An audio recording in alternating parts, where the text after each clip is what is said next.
Setembro Azul. Lutas e conquistas pela comunidade surda. O Setembro Azul carrega histórias de lutas por uma sociedade mais justa e inclusiva e celebra os direitos conquistados pela comunidade surda. A cor azul possui um significado que para muitos pode ser triste, mas também pode ser encarada como um símbolo de orgulho e resistência da comunidade surda. A simbologia vem da Segunda Guerra Mundial, que durante a tentativa dos nazistas de livrar do mundo daqueles considerados inferiores, todas as pessoas com deficiência eram identificadas por uma faixa azul, que era colocada no braço, o que incluía a população surda.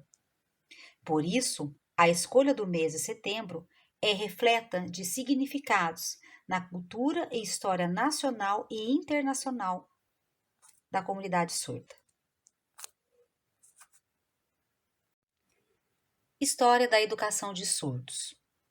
Os surdos sofreram bastante ao longo dos anos. Eles tiveram que lidar com o preconceito e a discriminação. Os povos antigos tratavam os surdos como loucos, porque não conseguiam se expressar. Para esse povo, eles acreditavam que os surdos não eram capazes de aprender e, por isso, não tinham direito de receber as heranças. Já no Antigo Egito, os surdos eram adorados pelos deuses. Os egípcios acreditavam que estes transmitiam mensagens secretas dos deuses ao faraó, que, por sua vez, as transmitia ao povo. Assim, os surdos serviam de mediadores entre os deuses e os faraós. Era uma forma dos faraós imporem ao seu poder ao povo, legitimado por pessoas especiais que tinham ligação aos deuses. Já na Grécia, onde era considerado o berço da democracia, as pessoas iam às praças se defender de acusações, reivindicar os direitos, se pronunciar. Elas faziam isso através da língua falada, ou seja, através da língua oral. E os surdos? Como ficavam? Infelizmente, eles não conseguiam se defender, se expressar, porque ali ninguém falava a língua deles. Um tempo depois, houve o desenvolvimento do Império Romano e o estabelecimento da Igreja Católica. Naquela época, tinham-se os feudos e os reis, e era comum a lei da primogenitura. Essa lei significava que o primogênito herdaria todos os bens da família. Esses acordos eram selados através do casamento. No casamento, as pessoas faziam seus juramentos, mas os surdos ficavam de fora. Eles não tinham direito de herdar nada, por não conseguirem fazer seus votos. Naquele mesmo período, tinha-se os monges. Eles faziam votos de silêncio durante 10 anos. Ficavam sem falar e sem se comunicar. Pensavam, então, em desenvolver uma linguagem para se comunicar. Foi aí que surgiu a linguagem de sinais. Um deles se chama Ipe. Ele desenvolveu o alfabeto manual, sinais específicos para algumas coisas. E com o passar do tempo, a igreja começou a encaminhar os filhos surdos de famílias nobres para os mosteiros. Lippe começou a educar os surdos e ensinar filosofia, geometria, ciências, artes, história, tudo o que ele conseguiu passar através dos sinais que ele tinha construído. Um tempo depois, na França, surgiu o Instituto Imperial Francês, que é o primeiro instituto de educação de surdos no mundo.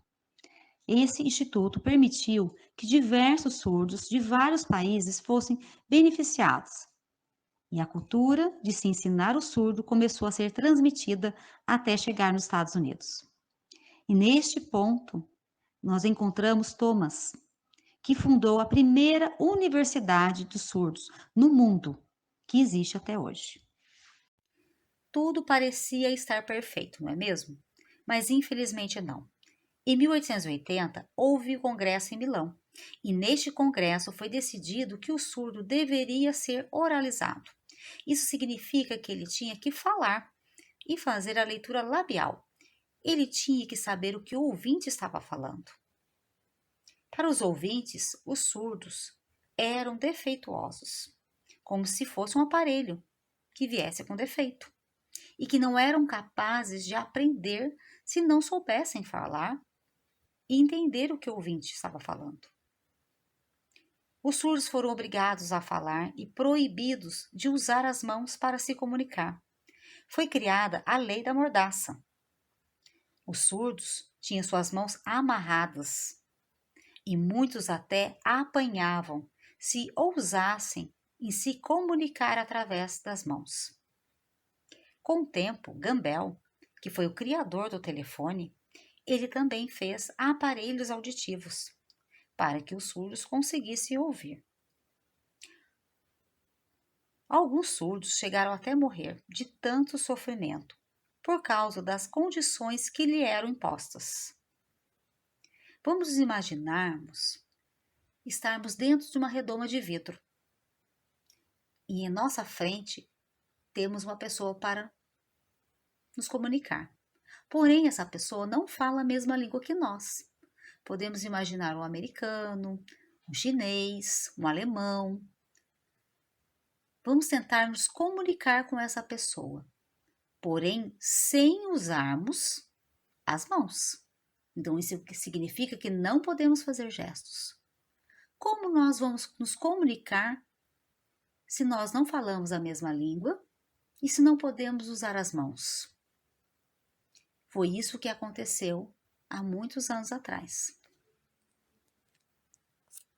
Os surdos perderam o direito de falar através de suas mãos.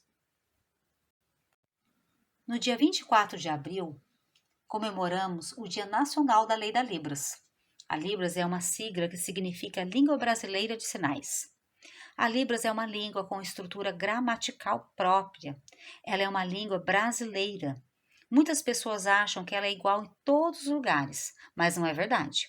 Se viajarmos para outro país, os sinais serão diferentes, e eles também mudam de uma região para outra. A Libras não é universal.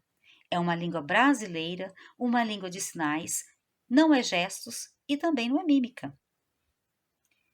A Lei 10.436, de dezembro de 2002, ela reconhece a Libras como meio de comunicação. É um sistema linguístico de verdade, assim como o português, o inglês, o francês ou qualquer outra língua. A língua de sinais sofreu uma forte influência da língua francesa. O primeiro professor surdo da época, chamado Rui, foi trazido por Dom Pedro II, que na época tinha seu filho surdo. Dom Pedro trouxe para o Rio de Janeiro o professor Rui, que começou a ensinar os meninos nobres surdos da época.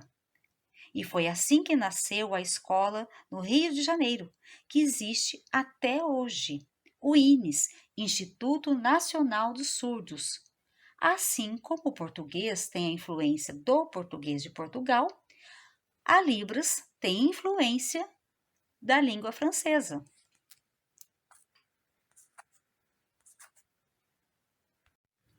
A diferença nos enriquece, o respeito nos une. Nós todos somos diferentes uns dos outros e nós todos temos a capacidade de aprender. Cada um aprende no seu tempo. Uns são melhores em matemática, outros são melhores em português. Nós todos conseguimos alcançar os nossos sonhos. Para isso, precisamos nos esforçar, acreditar, sonhar e ter coragem de enfrentar todos os desafios, que são muitos ao longo do tempo. Nada é fácil, mas nunca podemos desistir de nós mesmos. Nós temos que ter coragem de olhar para a frente e dizer para nós mesmos: eu quero, eu posso, eu consigo. Não desista de você.